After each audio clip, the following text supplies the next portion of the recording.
नमस्कार दोस्तों, मेरा नाम है रितेश और मेरे चैनल पे आपका स्वागत है। दोस्तों, आज बात करेंगे सीरीज माई के बारे में। नेटफ्लिक्स पे ये आई है। हिंदी के साथ साथ तमिल, तेलुगु, मलयालम में भी उपलब्ध है। डायरेक्टर हैं अंशाई लाल और अतुल मोगिया। दोस्तों, रिव्यू की शुरुआत करने से पहले एक रिक्वेस्ट आपसे कि यदि आपने अब तक मेरे चैनल को सब्सक्राइब नहीं किया है तो जरूर ही सब्सक्राइब कर लीजिएगा, क्योंकि सीरीज और मूवी के रिव्यू के साथ साथ आपको यहाँ मिलती है ओटीटी की दुनिया की हर हलचल की जानकारी। दोस्तों, शुरुआत करते हैं स्टोरी लाइन से। जैसा कि इस सीरीज के नाम से ही स्पष्ट है कि यहाँ कहानी एक माँ की होने वाली है। ये माँ है शील चौधरी यानी कि साक्षी तंवर। इनका एक छोटा सा खुशहाल परिवार है। पति है, एक बेटी है, अपना घर, अपने जेठ जेठानी का घर, पति की दुकान और एक वृद्धाश्रम में सेवा करते हुए इनका दिन व्यतीत होता है। एक दिन इनकी आंखों के सामने ही इनकी बेटी को एक ट्रक टक्कर मार देता है। वो मर जाती है। केस की सुनवाई के दौरान ट्रक ड्राइवर ये कहता है कि वो ऐसा नहीं करना चाहता था। अब इनको लगता है कि इसमें कोई साजिश है, कोई इसके पीछे रहस्य है और वो सच्चाई का पता लगाने के लिए निकल पड़ती हैं।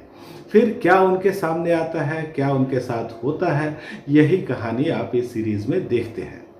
दोस्तों, इस सीरीज की कहानी अच्छी है, डायरेक्शन भी अच्छा है। हालांकि एक दो जगह कुछ कमियां हैं, लेकिन एक आम व्यूअर के लिए उनको पकड़ना इतना आसान भी नहीं। और यहाँ कहानी शुरू से ही इंटेंस है, शुरू से ही ग्रिपिंग है। और जैसे जैसे माई की इन्वेस्टिगेशन आगे बढ़ती रहती है, उनकी तलाश आगे बढ़ती रहती है, वैसे वैसे कहानी की कड़ियाँ भी खुलती हैं, उसकी परतें खुल करके हमारे सामने आती रहती है और ये देखना हमको अच्छा लगता है। इसके अलावा दोस्तों, यहाँ माई के सामने भी कई मुसीबतें आती रहती हैं, लेकिन उन मुसीबतों से वो बचती हैं, उनका मुकाबला करती हैं और अपनी तलाश जारी रखती हैं। तो इस हिसाब से ये जो कहानी है वो एक इन्वेस्टिगेशन से जो शुरू हुई थी वो काफ़ी अलग अलग फलक पर पहुँचती है। बहुत सारी चीज़ें हमारे सामने आती हैं, ट्विस्ट और टर्न है और देख करके ये अच्छा लगता है। इसके अलावा यहाँ माई का जो एक ट्रांसफॉर्मेशन है, एक साधारण महिला का जो ट्रांसफॉर्मेशन दिखाया गया है वो भी काफ़ी इम्प्रेसिव है। और दोस्तों, यहाँ थ्रिल और इन्वेस्टिगेशन के साथ साथ इमोशन का लेवल भी काफ़ी अच्छा है और रिलेशनशिप के अप्स एंड डाउन्स भी यहाँ दिखाए गए हैं। लेकिन इन सब चीज़ों के साथ यहाँ कुछ प्रॉब्लम्स भी आपको दिखती हैं। पहली दिक्कत तो ये है कि यहाँ बहुत कुछ सुविधा और संयोग के हिसाब से होता है।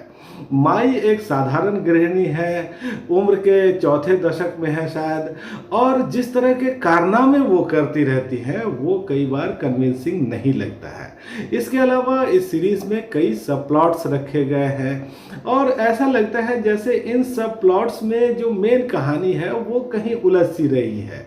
ऐसे में कुछ चीज़ें हम ऐसी देखते हैं जिसकी ज़रूरत नहीं थी और कुछ बहुत ही ज़रूरी चीज़ें छूट भी जाती हैं। जैसे यहाँ एक गे रिलेशनशिप को दिखाया गया है, इसकी कोई ज़रूरत नहीं थी। और यहाँ कहानी एक मेडिकल स्कैम के बारे में हो रही है, लेकिन हमको इस स्कैम के बारे में कुछ ऐसा पता नहीं चलता।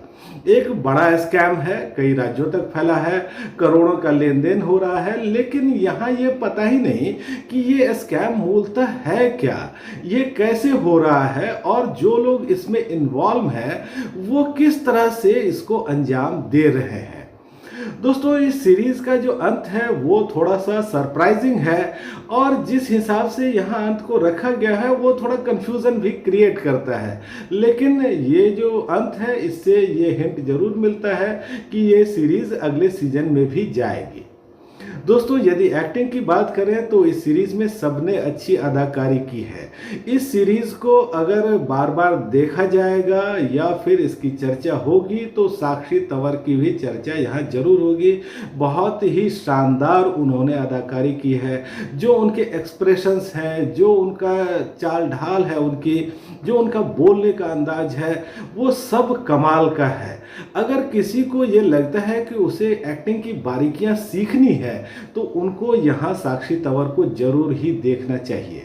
साक्षी के अलावा यहाँ आप विवेक मुस्रान को देखते हैं, वो भी ठीक है। वमिका गब्बी थोड़ी देर के लिए दिखती है, वो भी अच्छी लगी हैं। इसके अलावा दोस्तों यहाँ आप देखते हैं रायमा सेन को, अनंत विधात, वैभव राज गुप्ता और प्रशांत नारायण, ये सब अपनी अपनी जगहों पर ठीक है। शिवा पाहवा थोड़ी देर के लिए दिखती है, अंकुर रतन भी अच्छे लगे हैं।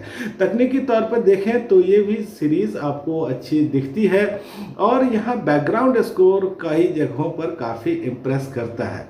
तो दोस्तों ये सीरीज है 6 एपिसोड की, एपिसोड लंबे हैं इसके 40 से लेकर के 54 मिनट्स के आसपास, और यहाँ गाली गलौज भरपूर है, सेक्स न्यूडिटी के भी सीन है। और दोस्तों ये सीरीज अपनी कुछ कमियों और अपनी अच्छाइयों के साथ आपको देख करके अच्छी लगती है, कहीं भी बोर नहीं करती, और इसको देखने का जो मज़ा है वो शुरू से लेकर अंत तक बना रहता है, और इसीलिए मेरी रेटिंग है 5 में से 3.5 की।